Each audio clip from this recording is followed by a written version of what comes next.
Media में मणिपुर के विलय के बाद इरावत ने पहले ही देख लिया था कि सेंटर मणिपुर, मिजोरम, त्रिपुरा और असम के कुछ हिस्सों को मिलाकर पूर्वांचल प्रदेश नामक एक राज्य बनाने की कोशिश करेगा और उन्होंने पुंडोंगबम से इस योजना का दृढ़ विरोध किया। उनका संघर्ष आज भी एक शक्तिशाली स्मरण के रूप में खड़ा है।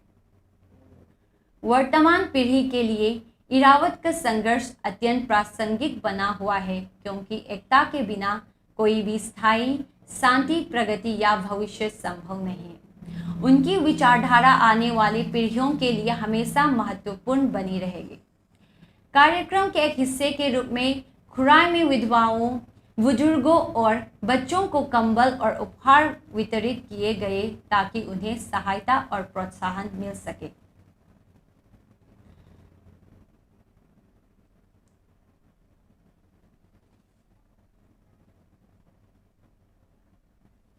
महाराजा चंद्रकीर्ति के शासनकाल में एक प्रतिष्ठित जनरल लोंगजम रोमा थे जो एक प्रमुख व्यक्तित्व थे।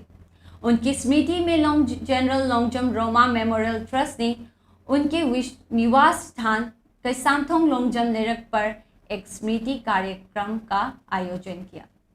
मणिपुर के minister of art and culture L Jayant Kumar, जो मुख्य अतिथि के रूप में शामिल हुए, ने कहा कि जनरल लोंगजम रोमा एक महान योद्धा थे जिन्होंने निडरता और निस्वार्थ भाव से खड़े होकर संघर्ष किया।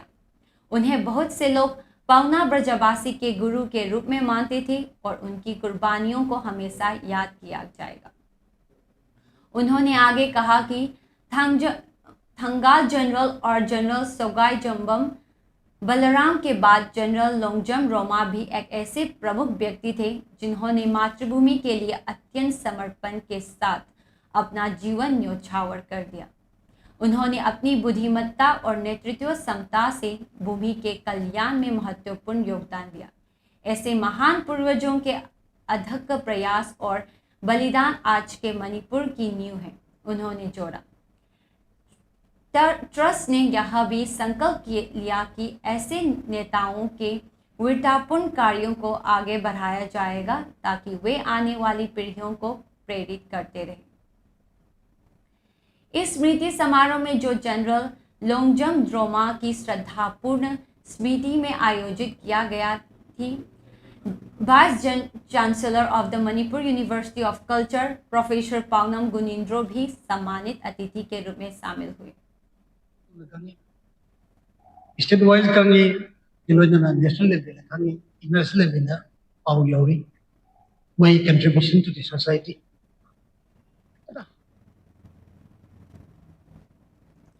Teachers and medical officers association TAMOA ने अपने जारी आंदोलन को regional institute of medical science RIMS में अस्थायी रूप से निलंबित किया। यह निर्णय 23 सितंबर को हुई बैठक के बाद लिया गया जिसमें जनरल बॉडी के सदस्य, doctors, nurse, non teaching staff, resident doctors और स्टूडेंट्स शामिल हुए थे। संघ ने कहा कि संबंधित प्राधिकरण द्वारा दिए गए लिखित आश्वासन की सावधानीपूर्वक समीक्षा की गई और स्वास्थ्य सेवाओं में बाधा के कारण आम जनता को होने वाली कठिनाइयों पर भी गंभीर चर्चा हुई। जनहित को ध्यान में रखते हुए TAMOA ने निर्णय लिया कि 24 सितंबर वेडनेसडे सुबह 8 बजे से अस्पताल की सेवाएं फिर से शुरू की जाएगी। हालांकि आंदोलन का निलंबन कुछ शर्तों की पूर्ति पर आधारित होगा। इनमें शामिल है हाल ही की घटना में शामिल हमलावरों की तुरंत गिरफ्तारी, डॉक्टर्स और पेशेंट्स के बीच गलतफहमी की स्थिति में प्राधिकरण की ओर से स्पष्ट संचार, सोशल मीडिया पर होने वाले स्लैंडर और ट्वीट्स के खिलाफ साइबर क्राइम कार्रवाई और कानूनी उपाय, रिम्स में सुरक्षा को मजबूत करना, खासकर संवेदनशील स्थानों पर आर्म्स पर्सनल की तैनाती, जनता के साथ बेहतर संवाद के लिए एक डेडिकेटेड पब्लिक रिलेशन सेल की स्थापना। TAMOA ने आगे कहा कि इस निर्णय की एक सप्ताह बाद समीक्षा की जाएगी ताकि यह आंका जा सके कि उनके चार्टर ऑफ डिमांड्स पूरे हुए या नहीं।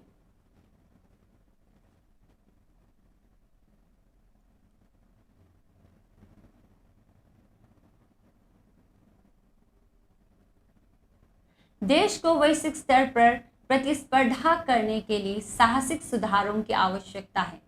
यह कहते हुए राज्यसभा एमपी लेसेम्ब सना जाओब ने कहा कि next generation GST reform Bharat को एक विकसित राष्ट्र बनाने की दिशा में बड़ी गति प्रदान करेगा। थंबा संगलेन इम्फाल में आयोजित एक सभा को संबोधित करते हुए सना जाओब ने बताया कि नया जीएसटी सुधार योजना 4 टायर स्ट्रक्चर को बदलकर 2 टायर स्ट्रक्चर लाने का लक्ष्य रखना है। इससे विशेष रूप से उन 375 categories of goods and services की जटिलता दूर होगी जो अभी विभिन्न टैक्स स्लैब्स में आती है। उन्होंने जोर देकर कहा कि यह सुधार farmers, MSME sector, middle class और आम जनता के लिए लाभकारी होगा, क्योंकि इससे टैक्स बोझ कम होगा। कम लागत से कंज्यूमर डिमांड बढ़ेगी, प्रोडक्शन को प्रोत्साहित मिलेगा और अंततः राष्ट्र की अर्थव्यवस्था को मजबूती मिलेगी। सना जाओब ने जोड़ा कि नया जीएसटी ढांचा जो दिवाली और त्योहारों के मौसम से पहले लागू किया जाएगा, देश की जनता के लिए एक महत्वपूर्ण उपहार होगा। उन्होंने यह भी बताया कि इस प्रस्ताव के बारे में प्राइम मिनिस्टर नरेंद्र मोदी और वित्त मिनिस्टर निर्मला सीतारमण को अवगत कराया गया है। अलग से रिम्स फाउंडेशन डे सेलिब्रेशंस में भाग लेते हुए सना जाओब ने कहा कि संस्थान को गतिविधियों की गहन समीक्षा की जानी चाहिए और भविष्य में सुचारू कार्य प्रणाली के लिए अधिकारों को गवर्नर्स अथॉरिटी के अधीन सुव्यवस्थित किया जाना चाहिए।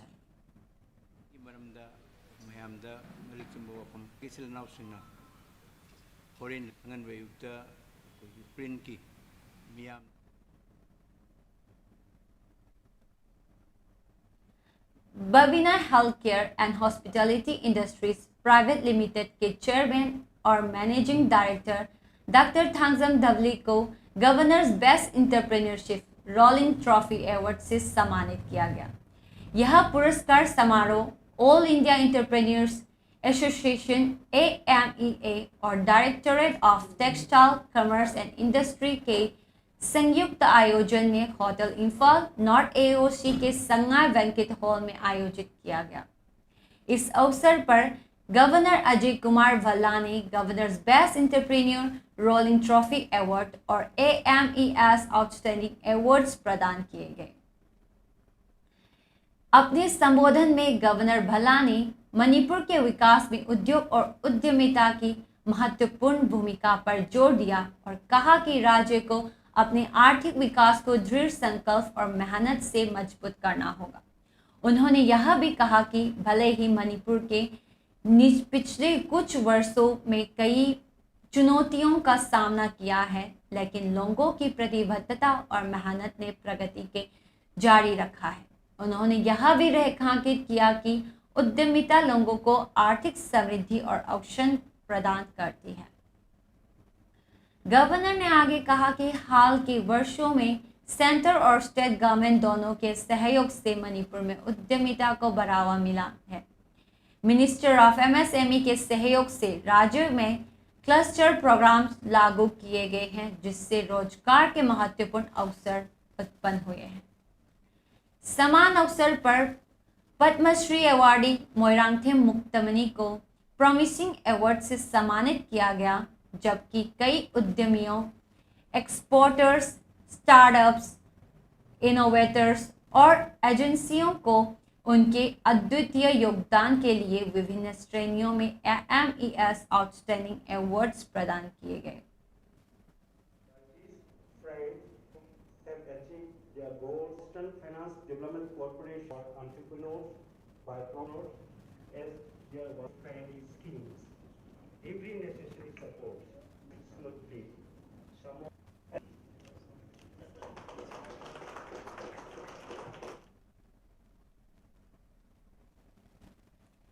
न्यूयॉर्क स्थित यूनाइटेड नेशंस मुख्यालय में जनरल असेंबली का 80वां सत्र आज भी जारी है। जहां कई विश्व नेताओं के भाषण निर्धारित है।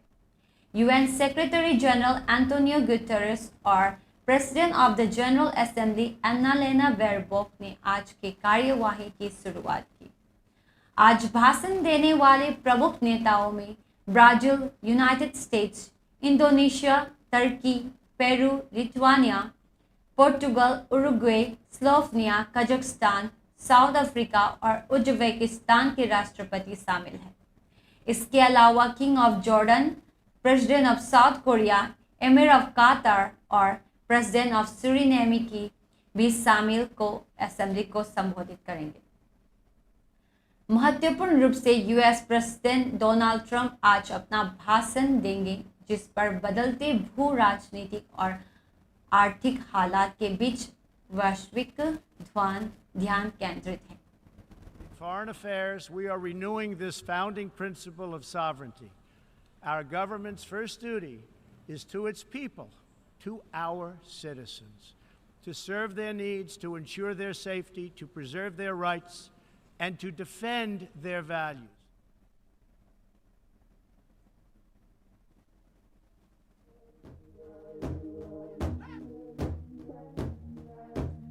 अंत में मुख्य समाचार एक बार फिर। हुराई साजोर लेकाई में आयोजित 129वें इरावत महीना समारोह मेमोरियल इवेंट केसामथोंग लोमजंग लेरक में जनरल लोंगजम रोमा के सम्मान में आयोजित किया गया। GAMOA ने रिम्स में आंदोलन किया निलंबित। 24 सितंबर से सरटोंग के 7 अस्पताल सेवाएं बहाल होंगी। राज्यसभा MP लेसेम्बर सनाजाओ ने थंबा संगलेन इम्फाल में नेक्स्ट जनरेशन GST रिफॉर्म पर जोर दिया। बबीना हेल्थ केयर के डॉक्टर थांगजम डबली को इम्फाल में गवर्नर्स बेस्ट एंटरप्रेन्योर अवार्ड से सम्मानित किया गया। डोनाल्ड ट्रंप आज यूनाइटेड नेशंस जनरल असेंबली में देंगे भाषण, वैश्विक निगाहें केंद्रित। आज के लिए इतना ही। मणिपुर से हिंदी में समाचार सुनने के लिए कंगला टीवी से जुड़े रहिए।